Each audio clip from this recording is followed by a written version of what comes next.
Namaskar, Adab, hello, and a warm welcome. You're watching another episode of the Foreign Policy Dialogue here on my YouTube channel.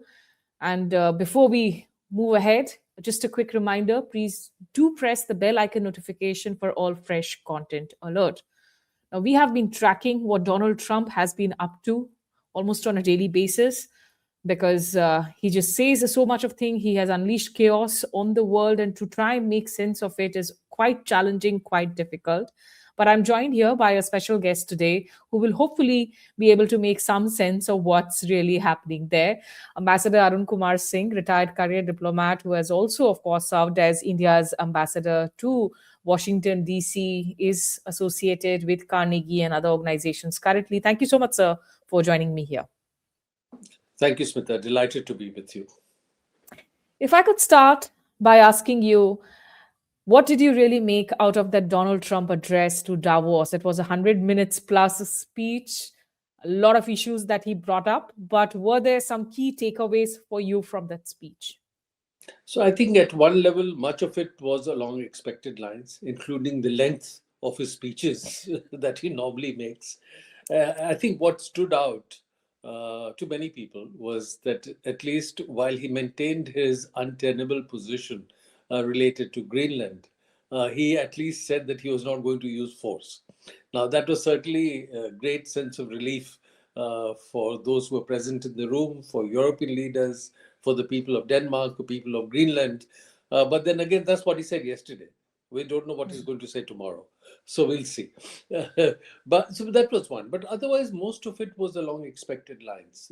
Reiteration of the broad approach of America first. And although they keep saying that, America first doesn't mean that they won't partner with others, but others need to step up. But really, it is a more sort of brazen expression of what is perceived as his political interest, as defined by him. And in that framework, outlining the interest of the United States, which many Americans don't agree with. But so that is it. But I think what we are seeing, at least for now, as many have pointed out, that he's tempered his approach to Russia and to China. And although they keep talking about great power rivalry between US, Russia, and China, in the context of Russia and China, he's not taking very aggressive positions. He wants to work out a peace agreement with Russia and Ukraine. Vis-a-vis China, he started by taking tariff measures. China retaliated, then he's backed off. Now he's said that he'll make a trip to China in April, and he's invited President Xi to visit the US later in the year. So the basic approach seems to be that with the other two big powers, Russia and China, try and work out some accommodation, even though the essence of competition is there. Now, while he's doing that, many in the US would perceive him, or perhaps describe him, as being weak in his approach to Russia and China. Now, every US president needs to show that he's strong. And so if he's perceived as weak in that context, he needs to assert his strength in some other context. So he has decided to assert his strength vis-a-vis Latin America and vis-a-vis the Europeans. Now in Latin America, if you saw in the national security strategy that was released by the administration in December, they said very clearly that the Western Hemisphere, the American continent, North and South, would be the primary sphere of influence for the United States. And that's their area of interest.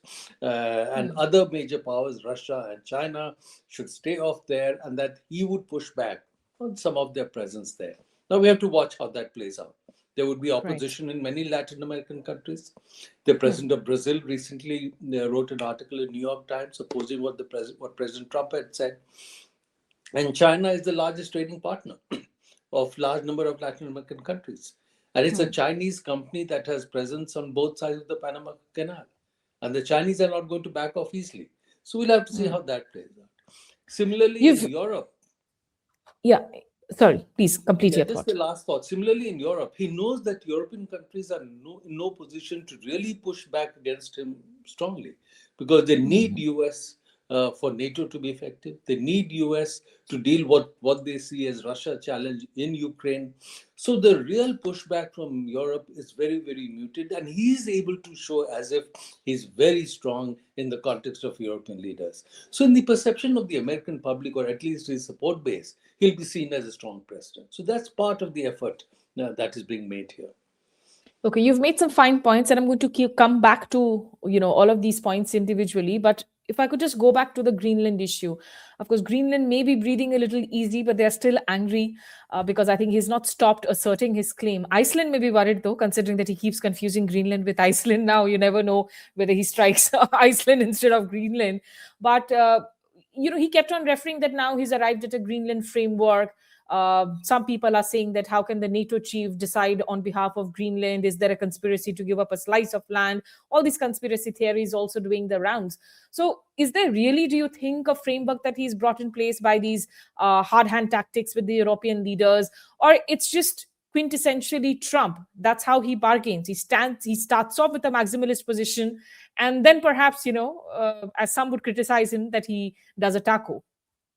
Well, so let's see. So if you looked at Panama, for example, the first major pronouncement that the US did was in the context of Panama, that the US should take over the Panama Canal, take it back. Their soldiers had built it, Americans had built that canal. Now, after some negotiation with them and Panama government, they basically walked back from that.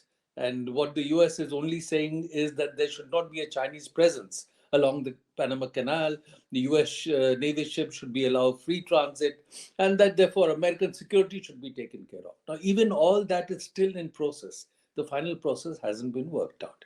Similarly, he has destabilized everyone. The European leaders, in particular, people of Denmark, leadership of Denmark, Greenland, by the way he's been articulating his position. But where we finally end up, we don't know. Because even if they say that, okay, at best give US sovereignty over its bases in Greenland. But what does it mean?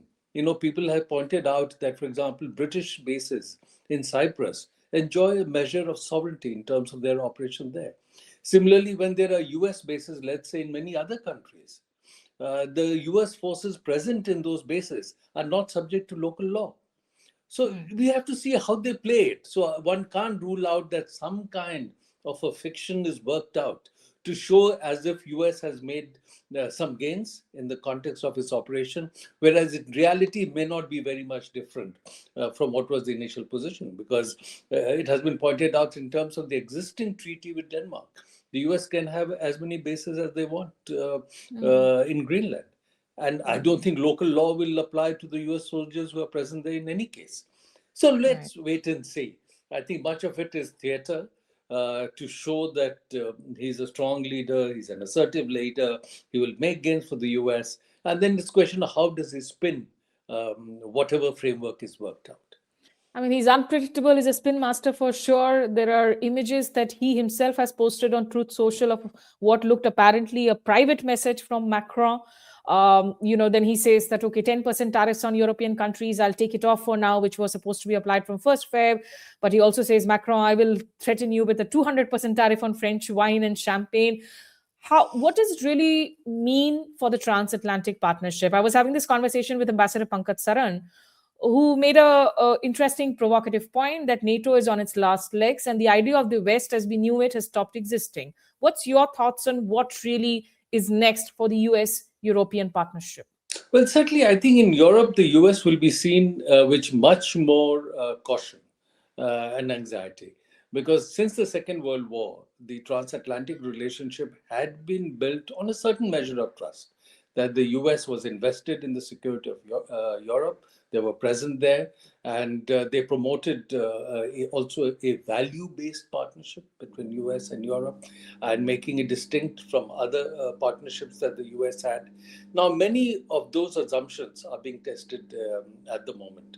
And whatever happens at the end of it, or whatever happens by the end of President Trump's term, I think Europeans will not be as reassured about the US as they were before 2024, because this will leave some mark that if the US could do this now, can the US take a similar position later? because there has always been an isolationist trend in US foreign policy. It's not something new. You saw that even before the First World War. There were people who argued that US should not get involved in entanglements abroad. And others said that to ensure US security, you have to have partnerships in other parts of the world. So I think it's the same thing playing out. I think the additional dimension that's playing out now is that internal US politics is being projected onto European politics. Now, the Trump administration, the MAGA base, as is being seen as reflecting an extreme right wing in US politics. They are supporting the more right wing parties in Europe. And if you saw, for example, Vice President Vance, when he spoke in February last year at the Munich Security Conference, which focused on security concerns of the transatlantic partners, instead of focusing on concerns from outside the bloc, he was talking more about what was happening within the bloc, and as he articulated, not enough political space being given to right-wing parties in Europe, and there was not enough free speech that are being provided by the left and liberal parties or the social democratic parties in Europe. So that was the kind of criticism. So I think there is a lot of internal churning happening in the US, internal happening in Europe. Now, what happens if right-wing political parties come to power in Europe? How will they define their relationship with the US is something to be seen. If you look at the Prime Minister of Italy, she's seen as right-wing, but she's worked at a good relationship with President Trump. So all that is a question mark. So I think my own view would be that we need to watch. Certainly one can say that the framework that existed till 2024 has been disrupted. In fact, we saw the Canadian Prime Minister himself said that it is not a process of transition, it's a disruption. And President Macron spoke along similar lines a couple of days ago at Davos. So I think that framework is going to change. There'll be a lot more of suspicion and caution. But whether the West as a whole is completely fractured, we'll have to see. It will depend on what the circumstances are after that. Okay. Now, which brings me to my next set of questions that will focus on the India-US aspect of it. What's really happening with the trade negotiations? Where is it stuck? I mean, we have been giving everything to Trump. We've reduced our purchase of Russian discounted oil. We will now be buying the Venezuelan oil that Trump is getting in after the abduction of Maduro, which we had to stop buying in the first term under his pressure. So there are so many gifts that have already happened. We have not even named America in our statement on Venezuela. When is the take coming in? What will it take for the take to happen? So look, I think if we watch the statements coming out of the government, basically they've been saying that they'll do energy purchases based on the market conditions and based on what works for India's energy security and national interest. So you have to see what is available in the market at the best price. And so the Russian oil was available at a certain price, which worked for the Indian consumer. It was also available at that price within the framework of Western sanctions, because the West didn't say that don't buy oil. They said if you buy below a cap of $60. And that's the point that India had made, that it was buying within the framework. And at a time when India was buying Russian oil, China was buying more. And Europe was buying more from Russia overall than India was buying oil. And the US was buying $750 million worth of uranium from Russia, which they needed. So there was no justification for the US to criticize, but that was a political play that President Trump had done, because he was coming under criticism for not doing anything against Russia since he became president on the Russia-Ukraine conflict. Now, he didn't want to take action against Russia because he wanted to have an outreach to Russia. He couldn't take action against China because China had retaliated earlier, which had destabilized the US bond market in April, and US had backed off their high tariffs. So they didn't want to do that. So he felt, okay, taking action against India to show that he was taking action against Russia would work for him politically. So that's the reason he did it. Now, in today's context, when two Russian companies have specifically been sanctioned, then it's a different situation. Because any Indian company that buys from those Russian companies could then expose itself to US sanctions. Now, if those companies are also doing business in the US, raising funds in the US, buying equipment from the US, then their own business interests could be impacted. So they have to make a cost benefit calculation. But they're buying from other Russian companies who are supplying. So overall, of course, it has come down. But I think there the issue, Smita, based on whatever has come out including in the public domain, is that by July last year, India and the US had more or less worked out the draft of a bilateral trade agreement. The only reason it didn't work out was that the US president wanted to claim that he had played a role in resolving the India Pakistan conflict in May last year. And India's position has been very clear that there is no role for a third party on India Pakistan issues. So, given that, and so in fact, if you saw recently, he wrote to the Prime Minister of Norway that because you didn't give me the Nobel Peace Prize, I'm making claims to Greenland because Yeah, now and I I have don't no become objective of pursuing peace for anymore. peace. So, So there, I think because he was perhaps irritated by the fact that India did not support his non-fact-based claim, which would have liked to use to make a add to his claims for the Nobel Peace Prize. It was his personal pique that he didn't go through with the trade deal. So at some stage, again, from what I understand and whatever is out in the public domain, the broad contours of the trade deal are clear. It's only a question of I when know does you he come. feel. You have been a diplomat, of course. You've been a career diplomat, so there is a certain way diplomacy is done. But if I may be a little provocative here, because at the end of the day, issues now in the Trumpian era are no more really being diplomatically negotiated. It's all about the political push and the political direction which is coming in from the top. So on the one hand, while we may say that India is going to source its oil based on its national interest, which may have been, as you explained, the case a couple of months back, but now it's clearly the American interest that is driving our choice of American oil, our oil. And it's not, at the end of the day, the American oil that we are purchasing, I'm sure it is not as cheap as the Russian oil, including also the shipping costs that go up when you start to buy oil from America. And B, I mean, he continues to repeat his claims on ceasefire. He's done that even in Davos, that, he was the one. So if India had to really stand up, I mean, for the longest time, it was the Ministry of External Affairs putting out statements on sources. We could have either gone in there. The Prime Minister made, of course, some remarks in Parliament after a lot of, in fact, back and forth and statements from DC. Can India stand up more strongly and more clearly then? Yeah, agar jhukna hai, तो then you might as well do it in time so that, your problems are resolved a little bit. So, I just Smita, I feel don't like we know. are I neither don't. here nor there. Smita, I'm not sure I agree with you because I don't think we are purchasing Venezuelan oil to please President Trump. If we are purchasing Venezuelan oil, it will be because it's available in the market. Earlier, anybody who had bought Venezuelan oil would have exposed themselves to sanctions. Now, as a company, you have to make a choice. The cost benefit analysis that if you take particular step, if you're subjected to sanctions, does it work for you? Now, in the case of Russian oil purchases that we were doing earlier, I think we did it in the framework of sanctions. It was only later the US started making a political play that even within the framework of sanctions, you shouldn't buy Russian oil. Because in the Biden administration, for instance, the senior officials, including Treasury Secretary Janet Yellen, said publicly that they were encouraging India to buy more Russian oil to keep the global prices stabilized. So that's that. So I think, so on that dimension, it was more a cost benefit analysis.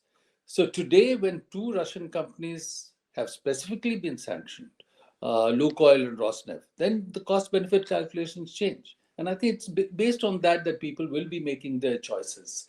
And on the India-Pakistan, I think since 1972 at least, if not from earlier, India's position has been very, very clear that there is no role for a third party on India-Pakistan issues. And any government that is seen as going back on that, there'll be a political consequence in India. Again, if you see President Trump, fiction related to India-Pakistan is not something new. Way back in 2019, July, he had invited Imran Khan to the White House.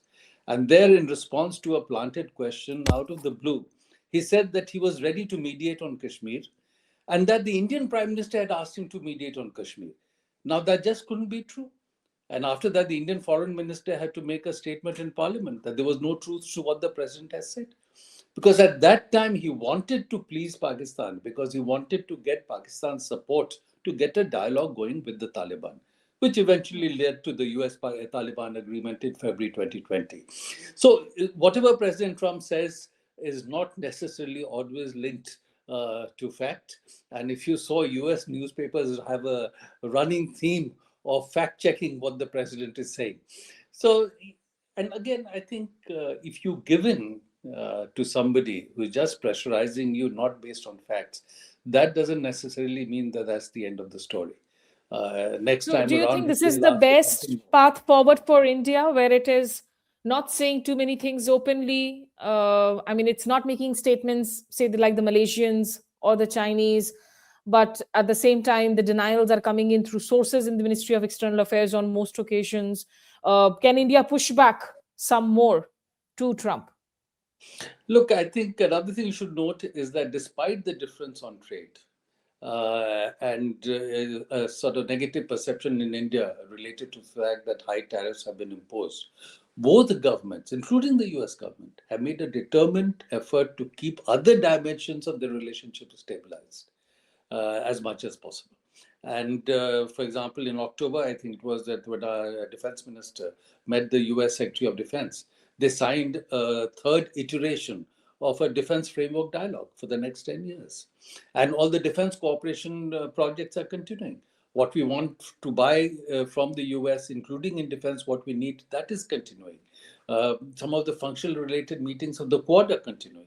Although the prospect of a Quad summit, which is to be hosted by India, at the moment seems nowhere in sight.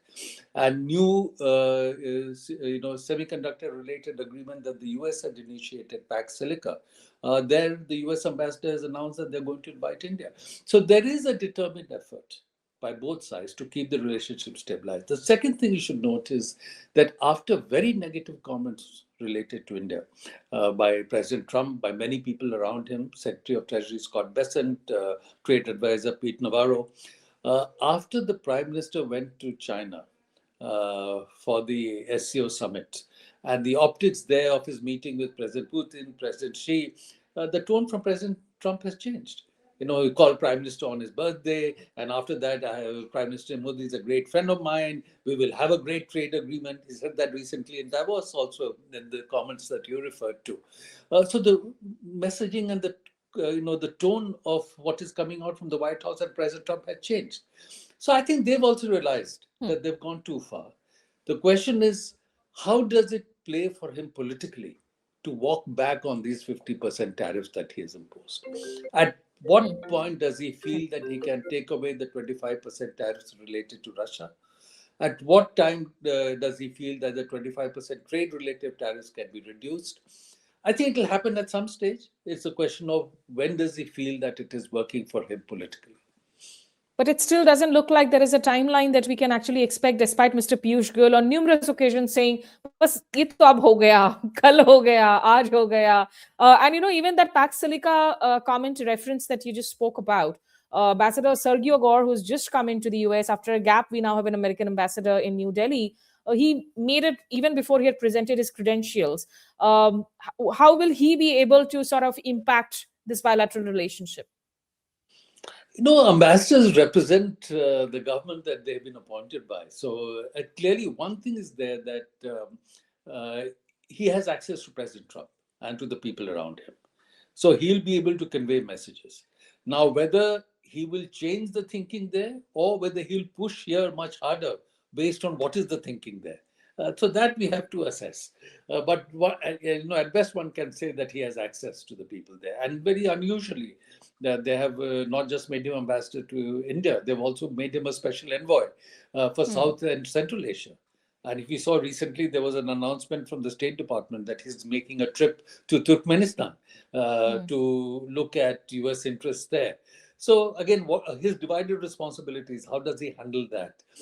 So I think beyond saying that, yes, he has access to the people back home, we should not necessarily expect too much in terms of what he delivers, in terms of changes in the position of the Trump administration. Okay, just a last couple of questions that I want to focus on is the Gaza peace port, where India is yet to decide, at least to announce whether they're joining it or not.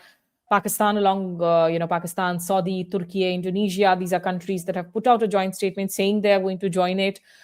Russia has been invited. Lukashenko has been invited. Does this peace board look like it will have any international legal obligation, or it's going to be driven forth by the whims and conditions and terms completely of Donald Trump alone? Is it going to be like a parallel to some sort of a UN structure on Gaza, on Palestine? So I think we should think also, before I answer your question, we should think about what will happen in 2029 to this peace board. Most likely after 2029, it will vanish. Most US presidents set up a foundation after they come out of government. You have the Clinton Foundation, you had the Carter Peace Initiative. Tony Blair was also active in various processes after he stopped being the prime minister. So most US presidents set up a foundation through which they pursue philanthropic or peace-related activities. The difference here is that President Trump has set it up while he's been president. Now, the issues related to conflict of interest and things are something that President Trump has not bothered about. So it doesn't look philanthropic, though. It looks more like a cooperative society of a some sort of a chit. I would say, one, he wants to project that he plays a big role in peace. Second, it's also a fundraising activity. People have to make contribution to projects he wants to do. And while he's president of the US, it will have certain appearance, and so people want to go along. The moment he ceases to be president of the US, nobody will bother about this board. So it's a question of how do you handle a situation between now and the next 3 years. And I think that's how people have to deal with it. If you're not there, that's a challenge. If you're there, you have to be careful that you're not implicated by strange decisions that are being pushed through there, which are devoid really of international legality like the United Nations will have. So I think these are dilemmas that people will be handling. So what should India do? What would be your advice? I think they'll have to figure out, because if you're not there, that's a challenge. And especially Pakistan is there, they will try to push through proposals that could become embarrassing for you. Because when a country's particular interests are not involved, others don't push back. If you look at the OIC, for example, most other countries in OIC don't agree with what Pakistan is doing. But Pakistan, when they put a proposal, they don't want to really come out and oppose because their interest is not involved. And they tell India we don't support, etc. But still. So one can expect some mischief to come out of there if you're not there. But it has no legality. It's an irritation, and it could be a political irritation. But beyond that, it has no legality. But at the same time, if you're there, how do you sort of maintain a distance from decisions that may be pushed through by the whims of President Trump? Which are very strange decisions. I mean, he will expect you to put money there, no? If you join in, he's been talking about $1 billion contribution, and then to have all kinds for permanent members. Those who want to be permanent members. Those who don't want to be permanent members, then no contribution. And then it's only for 3 years, which is fine. In any case, so Putin being there is of advantage to India. I mean, that's something that we should welcome. Sorry? Putin joining the board will be something that will be a welcome move from an Indian perspective. Everybody joining the board so that there are others who want to keep Trump in check. No, I think it's really a subject of personal whim and personal ego that is playing out. It's a question of how do you handle it at this moment when the person behind it has coercive power and the power to cause, somehow. So it's a situation of handling it for 3 years. And I'm confident that at best, after 2028, it will collapse. Okay, that's some crystal gazing for 3 years from now. So the final question then, I mean, considering that Pakistan, of course, has been so eager to please Mr. Trump, whether it's the Nobel nomination by General Munir, Field Marshal Munir, as they call him now, or, of course, the willingness to join this board. I know the midterms in America are later in the year, still 8 to 9 months to go. But will India have to live with this India-Pakistan hyphenation back in the 90s format as long as Trump is there in White House now? I don't think it's really in the 19 format. I mean, there is a hyphenation to some extent for Trump, only to the extent that he wants to claim that, he's playing a role for peace and, he should be considered for the Nobel Peace Prize by by some default, he gets the Nobel Peace Prize. Of course, he's already snatched one, It's but surreal. maybe he'll lose interest in all this. But it's not like the old hyphenation. In the earlier days, they saw Pakistan as an important ally and partner, first against the Soviet Union, then in the context of Afghanistan. It's not the same dimension. And I think perhaps Trump was hoping that in the international stabilization force that he's trying to set up in Gaza, perhaps the Pakistan army could play a role there as representative of a Muslim force, and that might work for them. But as you can see, there is opposition within Pakistan also to Pakistan being a part of any such arrangement, because whoever goes there as part of this arrangement will be expected to take action against the Hamas. And whether any force there on the ground is ready to do that, that will be the question mark. So I think there is a media hyphenation by President Trump. I don't think there's a real hyphenation, because if whatever be their articulation, the essence of an economic, technological competition with China is there to stay. And for the US to try and maintain that lead in that competition, they will find India is a necessary partner, given size of our technically qualified workforce, what are we are doing in some of the cutting edge technology areas. 20% of global talent, semiconductor design is in India. So they will value India in that context, whatever may be the other political dimensions playing out. So I don't believe that there's a real India-Pakistan hyphenation. So, finally, of course, we've again on the Gaza Peace Board itself, the left parties in India, the political opposition, they have been issuing statements saying that India must not join because this will also be in contradiction to India's traditional position on Palestine. And some of the terms and conditions of this peace board are, whatever is coming out, it doesn't really look like it's being done with peace in mind. It's more like a commercial cooperative project. So, do you think that will also weigh in on the government in this final decision? Well, I'm sure government will have to factor in various things, but the peace board is not just in the context of Gaza now. It was mandated by the UN in the Security Council. And again, if you look at the UN Security Council, none of the countries were willing to block what was coming out of the UN Security Council. Even the Arab countries went along. And Russia and China only abstained because the Arab countries were going along. So nobody is really at the moment frontally standing up to President Trump. Even the Chinese are doing it in their own way. So as it is now, it's not just in the context of Gaza. It's a broader mandate that has been played out. And that's why I say that it doesn't really have international legality. It's a US president's personal sort of initiative. And I think it should be assessed in that framework. Okay, we will leave it there. There's, of course, lots and lots more of grounds to cover. And, at some point, I'll maybe talk once again with you, focusing on what's happening with AI and technology cooperation. That's something that you've also been working close on. But for now, many thanks, Ambassador Singh, for joining me here with your sharp insights, like always. Thank you. And for all those of you who tuned into the conversation, do give us a feedback and check out the other foreign policy vlogs and interviews as well. Thanks for joining. Goodbye and take care.